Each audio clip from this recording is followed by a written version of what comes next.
जहाँ से पूरे हिंदुस्तान के अंदर अमन और आस्थे का पैगाम गया है, तो यहाँ पर विदाउट कास्ट एंड क्रीड हर आदमी की आस्था है। ये जो कुछ भी माहौल अभी क्रिएट किया गया है या किया जा रहा है, ये समाज और देश दोनों को बांटने का है। मैसेज तो ये है कि हम आपस के अंदर जो भाईचारा बना हुआ गंगो जमनी तालीम को लेकर के वो बना रहे, और किसी किस्म का कोई क्लैश यहाँ पर इन बातों को लेकर के नहीं होना चाहिए, और शांति भंग किसी कीमत पे नहीं होनी चाहिए। जनाब, दरगाह में हिंदू मंदिर का दावा प्रार्थना पत्र कोर्ट में स्वीकार, 3 पार्टियों को नोटिस दिया गया है, क्या कहना चाहेंगे इस पूरे मामले में?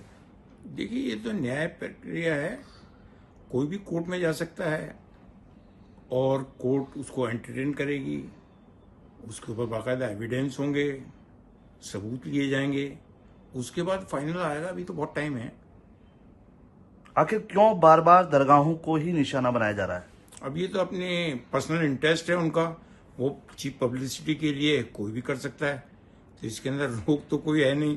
कोर्ट के अंदर ना तो जाने के लिए है, न इस तरह की पब्लिसिटी हासिल करने के लिए। संभल मस्जिद में पहले हरिहर का मंदिर, अब अजमेर दरगाह में महादेव का मंदिर। भाई साहब, 2022 के अंदर मोहन भागवत जी ने क्या कहा कि हर मस्जिद, हर दरगाह के अंदर शिवालय कब तक ढूंढते रहोगे। ये संभल के अंदर किया, उसका नतीजा क्या निकला? 5 बेकसूर शहीद हो गए, जिसके अंदर 2 के घरों में तो कमाने वाले वही थे। कितना बड़ा सेटबैक लगा है, इसका उनको मलाल नहीं है। आप गरीब नवाज के वंशज हैं, आध्यात्मिक गुरु भी हैं, लेकिन आपको पार्टी नहीं बनाया गया, इसमें क्या कहना चाहेंगे? देखिए, इसके अंदर हमारा वकीलों का, एडवोकेट्स का, हाई कोर्ट, सुप्रीम कोर्ट तक का एक पैनल बना हुआ है। हम उनसे रह लेंगे, वो अगर हमारे को जो भी गाइडलाइन देंगे कि हमें इसके अंदर पार्टी बनना है आगे होकर के या नहीं बनना है, या सिर्फ वेट एंड वॉच करना है, तो हम उस हिसाब से चलेंगे।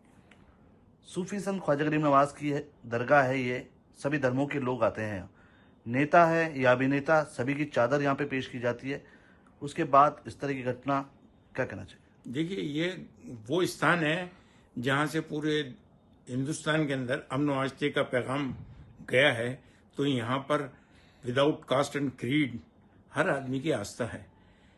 प्रधानमंत्री जी 1947 से देख लो आप, चादर आ रही है बाकायदा। जितने गवर्नर्स होते हैं उनकी तरफ से आती है, जितने चीफ मिनिस्टर्स हैं उनकी तरफ से आती है, जितने सियासी पार्टी हैं उनके जो हेड्स हैं, बाला साहब ठाकरे, उनकी तरफ से आई, आज भी आ रही है। आंध्र प्रदेश, तेलंगाना, उनके चीफ मिनिस्टर वो भेज रहे हैं। आरएसएस के चीफ, उनके बिहाफ पे इंद्रेश कुमार जी वो चादर लेकर के स्वयं भी आए और भेजी भी गई। नीतीश कुमार जी, उनकी तरफ से चादर आई है। तो हर धर्म का आदमी जिनकी इसमें आस्था है वो तो चादर भेजेगा ही। आरएसएस की तरफ से भी चादर पेश होती है यहाँ पे, इंद्रेश कुमार। बिल्कुल होती है, इसमें कोई दो राय थोड़ी है। उनकी आस्था है, ये स्थान ही वही है, यहाँ से हमने आस्था का पैगाम गया है। आरएसएस भी अपने विंग्स के अंदर जो शांति का पैगाम लेकर के चलती है, तो उसकी बहुत बड़ी मिसाल है। संभल में हिंसा हुई, अजमेर जो दरगाह है वहाँ हिंदू अनुयायी ज्यादा हैं, हिंदुओं की आस्था ज्यादा है, क्या इस तरह की मामलों से क्या हिंसा भड़केगी या कुछ उपद्रव हो सकता है? देखिए, हिंसा तो भड़केगी, नंबर 1। नंबर 2 ये कि यहाँ जितनी हिंदू आबादी है वो सवेरे अपनी दुकानें खोलने से पहले जब यहाँ से गुजरते हैं तो दरगाह की सीढ़ी पे अपनी दुकानों की चाबी रख के जाते हैं वो, और फिर जाकर के दुकानें खोलते हैं। आज भी ये परंपरा है। जो हिंदू औरतें हैं वो अपने बच्चों को मस्जिदों के बाहर गोद में लिए हुए खड़ी रहती हैं कि मस्जिद से नमाज पढ़ के जो भी निकलता है वो उनके बच्चों के ऊपर फूंक मारता हुआ जाए, ताकि उनको जो बीमारी लगी हुई है वो दूर हो। और ये जो कुछ भी माहौल अभी क्रिएट किया गया है या किया जा रहा है, ये समाज और देश दोनों को बांटने का है। संभल मस्जिद में विष्णु जैन और अजमेर में विष्णु गुप्ता, कौन है ये आखिर विष्णु गुप्ता? इतना तो मैं इसको जानता भाई, मैंने नाम ही पहली मर्तबा सुना है कि ये साहब हैं कौन से, और कौन सी किताब, जिस किताब का वो रेफरेंस लेके चल रहे हैं हरबिला शारदा साहब की अजमेर हिस्टोरिकल एंड डिस्क्रिप्टिव, उससे पहले ये 1910 की है। उससे पहले 1716 की एनसाइक्लोपीडिया ऑफ ब्रिटेनिका, वो क्या कह रही है, पहले उसको पढ़ लो।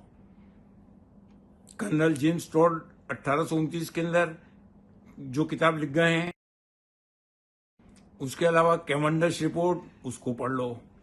अजमेर के दरगाह के अंदर जो मुतवल्ली शिप, जिसको आज की प्रेजेंट जबान के अंदर नाजिम कहते हैं, 8 मुतवल्ली हिंदू हजरात हुए हैं।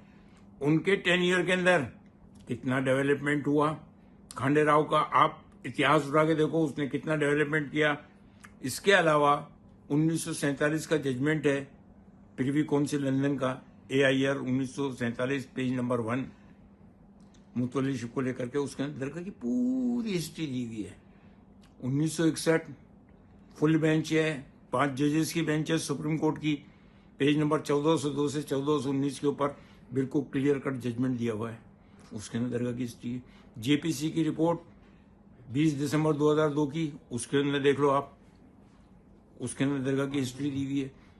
1950 के अंदर गवर्नमेंट ऑफ इंडिया ने दरगाह ख्वाजा साहब एक्ट बनाने से पहले जो इंक्वायरी कमेटी रिपोर्ट बैठाई थी, जिसके बिहाफ पे दरगाह का एक्ट बना, एक्ट नंबर 36 1955, उसके अंदर पूरी हिस्ट्री दी हुई है।